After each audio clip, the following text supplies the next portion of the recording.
Okay, so today we're going to talk about what CrossFit is, the purpose of CrossFit, kind of how it came about, and what's been really interesting is going back and kind of rehashing and relearning these, not relearning it, but like going over to get ready to teach you guys these things, and then realizing all the stuff that has come about in the last 10 years since I originally watched these videos and learned these things, right? So today we're going to talk about the purpose of CrossFit and the goals of CrossFit and what CrossFit is. And I know you guys already know what CrossFit is. You've been doing it for a long time. But if we had to define it, it's a broad, general, and inclusive fitness. And that's what we talked about last week. Was basically we want a fitness where we are not. We're getting fitter at everything, right? It's not specific. As soon as you make specific, as soon as you work on one thing and only focus on that, then you're not including those other things. And we want a fitness where it's going to work on anything. And basically anything that Courtney comes across, boom, we want her ready for that. Okay? So what we came up with was here. Constantly varied,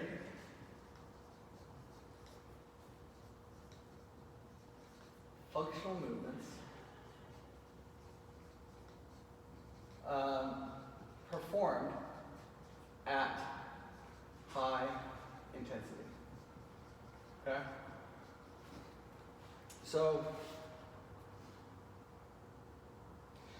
So basically, before CrossFit was started, there wasn't a lot of variation in training. It was like, we do back and buys on Mondays, chest and tries on Tuesday, legs on Friday, right?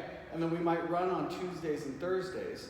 But whatever your training was, you could also see your weaknesses come about, right? As soon as we had people that were really good at lifting run, then there's their flaw, right? Or people that could run, have them lift. There's their flaw. Or what about putting the two together? As soon as you have somebody that they run and they lift, but they only do it separately, well, what if we put deadlifts and running together? Then you've got a problem, right? So we want to build a body that, and a fitness so that there's no weakness within any of those aspects. So that's the, Jesus, sun's in my eyes. That's the constantly varied. Now with functional movements, what is a functional movement? And you could, part of the problem was before CrossFit was invented or really put together, is you could be in a big seminar with a Pilates guy and a yoga guy and a bodybuilder and sports instructor, and you say the word functional movements, and everybody's like, yes, functional movements, yes, I know what you're talking about. But we're all thinking separate things, right? Everybody's thinking of something different when you say what is a functional movement. So for you guys, what is a functional movement? When you hear that word, what does it mean? Right? It's kind of like this fitness buzzword where you're not really, who knows, right? So what CrossFit is they set out to define what functional movements is, and they set out to define what fitness is, right? And really anything that is important, right, needs to be measured. Is fitness important? Yes, right? Should fitness be measured? Yes, right? But if we don't define it first, then how are we going to measure it? Okay? So today what we're going to talk about is what is a functional movement? Functional movements is, first, functional movements. I hope you can read that. Is this word, this phrase, core to extremity. Core to extremity. Are you sticking around now? Yeah, I'm going to roll out. All right, cool. So functional movements is core to extremity, right? The ability to use our hips and our core to translate to something to our hands and our feet, right?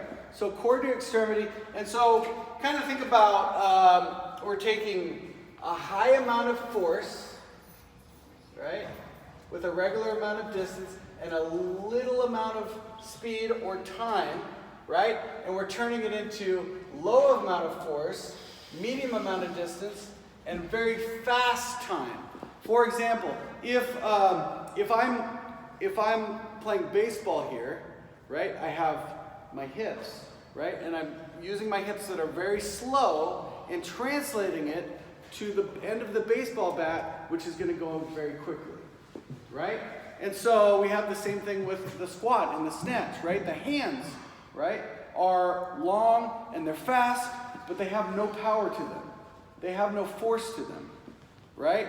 So we're using our hips to translate power to our hands, right? So you can see the same thing with thrusters and wall balls and kettlebells and all these different sort of things. Moving our hips all the way through our core and being able to use that core to be able to translate. So that's number one of what a functional movement is, okay?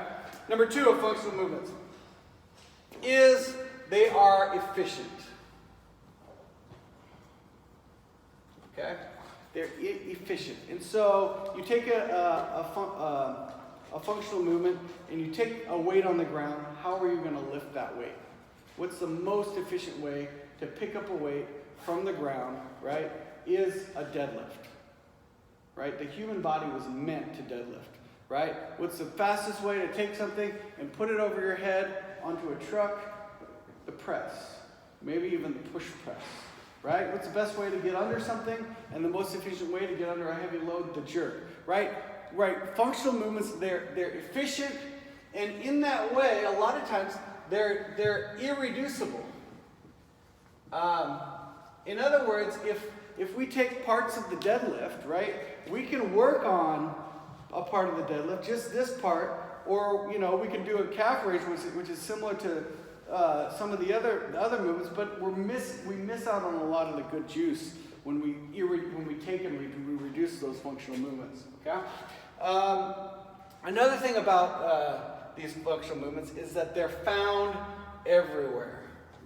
Found everywhere. Have you ever done CrossFit for a while and then you start watching a movie and you're like, CrossFit, like you watch Born Identity and you're like, oh, muscle up, CrossFit. Oh, that was kind of like a snatch, and that was kind of like a gymnastic move. So they're found everywhere. And gosh, I have some more here. They're essential.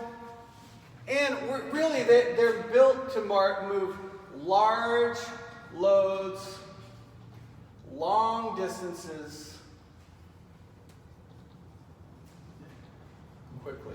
They're natural, right? They're natural. I'll write natural up here. The human body was built to do these moves, right? And if you don't do these moves, I don't think you're realizing the full potential of your human body, right? With these natural sort of moves. Okay, so large loads, long distances quickly, that is the actual equation for power. Power equals weight times distance divided by time, right? Is everybody following me here? So essentially, functional movements need to be measurable. Or not need to be, they are measurable by that factor of power. In other words, we take Jeffrey, we put him through Fran, 21 thrusters, 21 pull-ups, 15 thrusters, 15 pull-ups, 9 thrusters, 9 pull-ups, right? And then we test him again in 3 months, right? We can see if that power went up or down by the equation of time, right? The weight didn't change. The distance more or less stayed the same. The equation of time did change, okay? And there's a lot of things that we can do to get that time lower, right? Well, what if he raised the weight up? Well, if he raised the weight up a little bit and his time went way down, then that's going to make that equation of power better. Jeffrey is a fitter athlete, right? So what we have here is the National Academy of Sports and Medicine. Back when Greg Glassman did all these videos, he said nearly the exact same things that I'm telling you guys right now, right? But 10 to 15 years ago. Is Greg Glassman was like, what is up with fitness, the fitness community? The National Academy of Sports and Medicine is not defining it. And not only that, they're being little crapheads about when we're trying to define it, right? And their definition is so terrible about all the stuff. So there's certain things that came about since then where we know why that they were so anti with being able to define this definition of fitness, right? So functional movements, core to extremity, they're efficient, they're irreducible, they move large loads, long distance quickly, and they're measurable. But there is certain movements that we also need to include so that we can get better at this, right?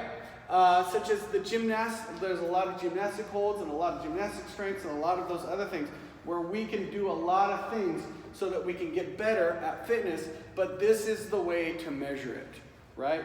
According, she did her sprinting, and then she did, rowing, and then, deadlifting, and then kettlebells today, and then back again for the second and third round. And so, as she gets fitter, she's going to be able to do those more, but there's certain weaknesses that are holding her back from doing those things. And if you guys have any questions, then just pipe up.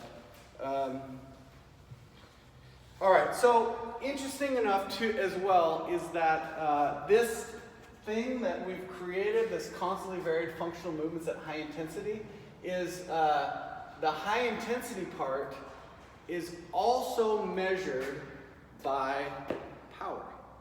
Okay, and before CrossFit, there wasn't really a measure for what high intensity was. Is it heart rate?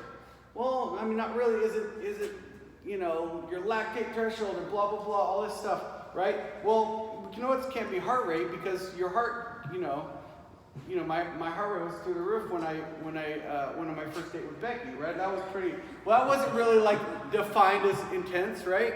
But when I'm moving large loads, long distances quickly, that feeling of intensity is there. You feel it, and then as you become better and better at that, you're able to put yourself forward. Now, why don't people love it as much as they do? I mean, we love it, but it's the best way to get fitter as quickly as possible, right? But it's also very hard. Intensity can be very, very hard and taxing. And so people that don't like to do hard things generally have a tough time with CrossFit, but as they stick through it and they persevere it, they'll start to learn to do those hard things, and then that will start to seep more into their life as well, So there is the measurable, scientific, found everywhere, said all that.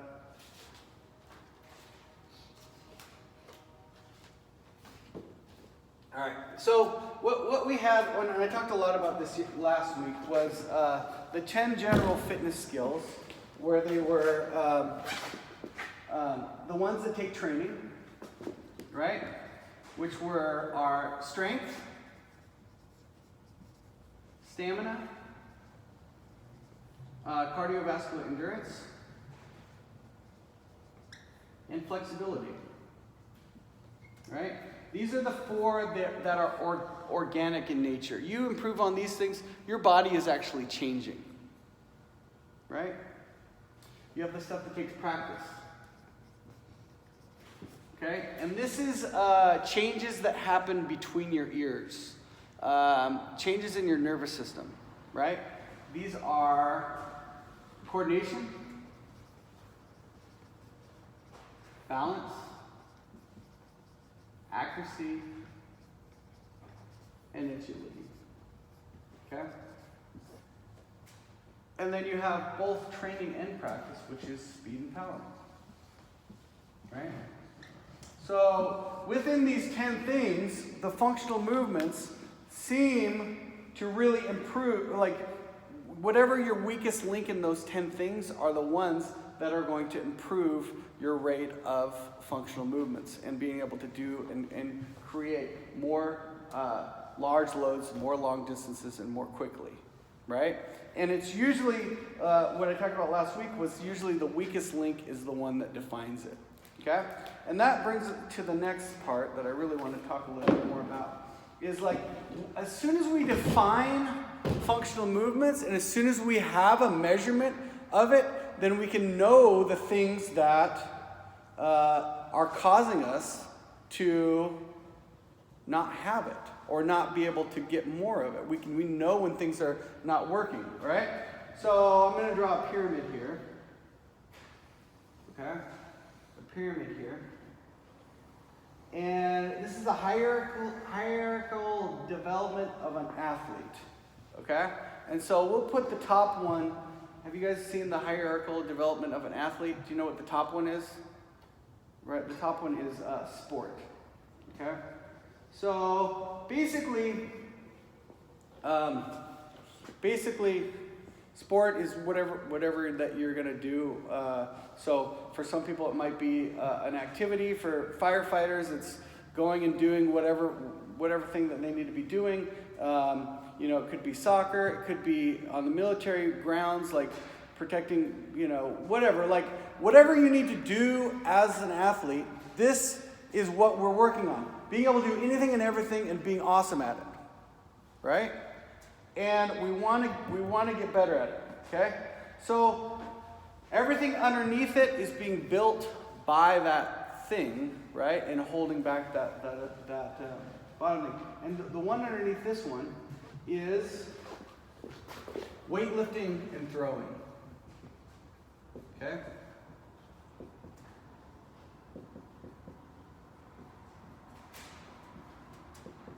Okay? Which means if you're not strong, then that's going to challenge your sport or your thing. That super important thing that Malia's going to have to do 12 years from now. We don't really know what it is, but it's going to be, something that she's going to need her fitness for. If you're not strong, that's going to impact that. Okay? Now, what's going to impact your strength, right, is gymnastics. Okay? Right? Being able to move your body around in space is before the weightlifting, right? Knowing where your body's at, becoming aware of where your hands are and your feet and your balance points and all this other sort of thing. The other side, where the practice side, all the stuff between the ears is gymnastics and being able to feel your body. And gymnastics, a lot of times is when we're not moving large loads, long distances quickly, when we're not in the testing phase, is when we become deeper and learn those things better, right? And what I mean by that is, like, if all we're doing is timing ourselves and doing as heavy as we possibly can and doing our best in every workout and just absolutely grinding to the absolute grindstone, it's hard for new ideas and new ways of moving to click within our minds, right? Okay, so we can kind of see that practice here and playing and learning is going to be important for there, right? Now, metabolic conditioning. Who here has been really out of shape before, right? Like really out of shape. Yeah, I have as well, right? And that's one of the reasons why it makes me a great gym owner, is because I've actually been out of shape before, so I know what it's like. I can help you guys, right? So this one we're going to call metabolic conditioning, right? So you remember being really out of shape, metabolic conditioning, and you can't do anything. Like you're trying to learn how to do this and climb on your bike or whatever. You're trying to do this or do this assault bike and then do that. Your body's like, no, nothing. Sorry, dude, right? And so this is the base of all this to get up to the sport, to get better at weight times the distance divided by time, to get better at CrossFit, to get better at whatever your sport happens to be. If we don't have the metabolic conditioning in place, it affects everything above it. Okay? All right. So then the bottom one, who knows what the bottom one is? Bottom one. Can you guess? That's good. Breathing would be kind of more metabolic conditioning. But you know, the thing about breathing too is breathing is a lot of times it's a skill that's like practicable and learnable and improvable that impacts them all. You know, I might even put metabolic conditioning as the skill of breathing, right? And we have you know, people that they wear headphones, right, when they run all the time, and we want to really blare the music up when we do the CrossFit, right? But a big part of the skill of CrossFit is when you breathe and why and how, right? A workout that's 20 minutes long is going to have, with a 3/4 pood kettlebell, is going to have very different breathing than a 2 pood kettlebell, right? And it's going to have very different time. And the way that you run, and the way that you breathe, and how you breathe, and how deeply, if you're trying to drown that out with headphones, then your injury rate will be much higher than if you're really focusing on that and focusing on the skill of running, right? But so often, we just want to train, because these ones, strength, stamina, endurance, and flexibility, they're so like easy. We could just turn our mind off and like we can drown out our mind without really like getting to the nitty-gritty. Okay, so let's talk about the bottom one is nutrition. Okay? All right. So going back to the National Academy of Sports and Medicine, right? Not having any definition for what fitness is, not having any way to study it or define it or measure it, right? And then the National Academy of Sports and Medicine has had a serious gripe from CrossFit from the beginning, right? Why? Right? They came up with fake studies that we've sued them over and over and over again and won easily every time. They've been ridiculously holding us up with lawsuits. Our main guy, Greg Glassman, he pretty much lives in Washington, D.C., fighting after these things, right? These stupid studies over and over again of injuries. And we see it in here, right? Whether it's a newer coach or whether it's older coach or experienced coach, injuries are pretty low compared to like soccer field or compared to like running, right? So what the frick is going on? Like why are we so notorious for being hurt, right? Right? And most of the time people that are hurt, they had pre-existing stuff coming in the first place. Like their first day, like my shoulder, blah, blah, blah. And so I'm saying, okay, we're working on this, right? And you know, we have things every once in a while, but way lower than anything that I've ever seen when I've watched kids sports, way lower than anything I've seen at the other gyms that I've seen, right? And we have coaches that are working on it and people that are working on it. So why is the NASM so against us, right? And really the reason why is because they're sponsored by all the big dogs of money. Nestle has their back, right? Coca-Cola, all these people, boom, right? And what are we talking about? We're talking about improving. We're talking about measuring. We're talking about getting people fitter. We have a specific way to get people fitter, and we figured out that you have to change your nutrition to do that, right? And what does the NASM say? They say, no, you have to have a totally different degree to talk about food, and you have a totally different degree to talk about fitness, right? And never the two should meet. But the reality is the two are independently connected. I mean, they're so connected it's ridiculous, right? And so by defining what fitness is, we can know that nutrition is a big part of that, right? As we eat better, then suddenly our fitness gets better, right? So, and NASM has a huge fit, right? They start putting out studies, and we've even had coaches here that have been totally on the CrossFit train that have gotten their study, that have gone to study, and they go into to learn about to be a coach for kids. They go get their degree, and they come back suddenly thinking that CrossFit is dangerous, right? Because they have learned that, and we have, massage therapists and physical therapists and all these different, people learning from that same sort of thing, right?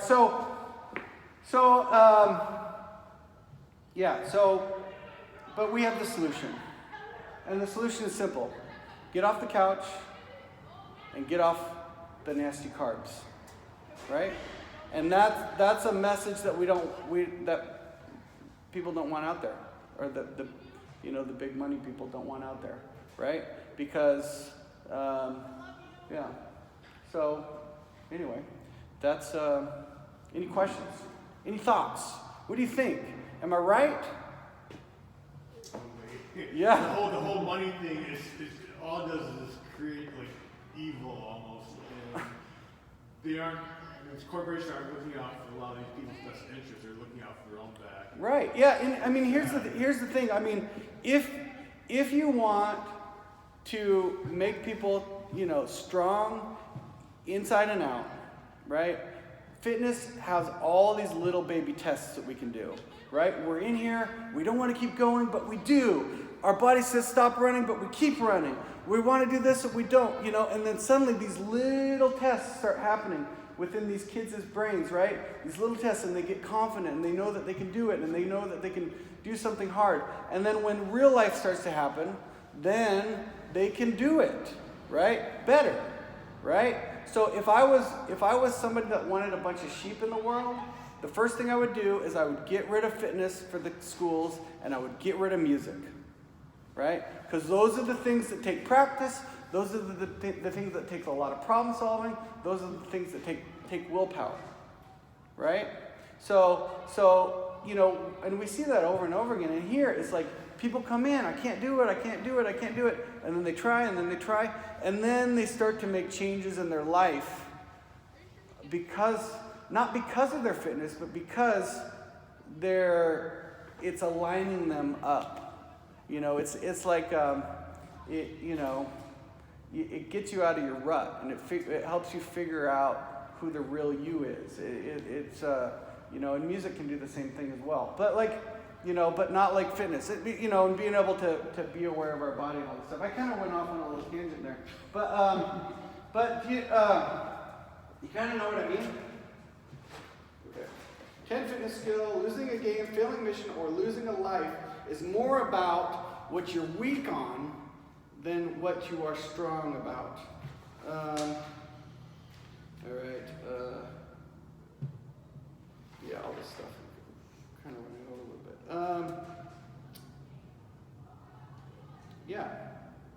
I mean, I got a lot of stuff to cover next time. Next time, I'm probably going to talk a lot more about technique and stuff. But I think that might be a good place to stop. Any questions? Is this helpful, or is it, it's a little unnerving to do these with you guys. It's like it makes me a little nervous because they should make a prerequisite for new people to learn this stuff. A lot of them have these expectations. They don't know the whole science part of there's so much more that they think also be a quick fix or just jump right in. But there's a lot more than just that. Yeah, this program is freaking amazing. I mean, someday there's going to be some big, huge museum to CrossFit, and I don't think that there's ever going to be anything out there. And really, just CrossFit is just the best of all the fitness. It's almost like food. I eat food. I do CrossFit. I just think it's an awesome program, and people don't understand how dynamic and deep it is. So, thank you guys for coming. Yeah. Thank you.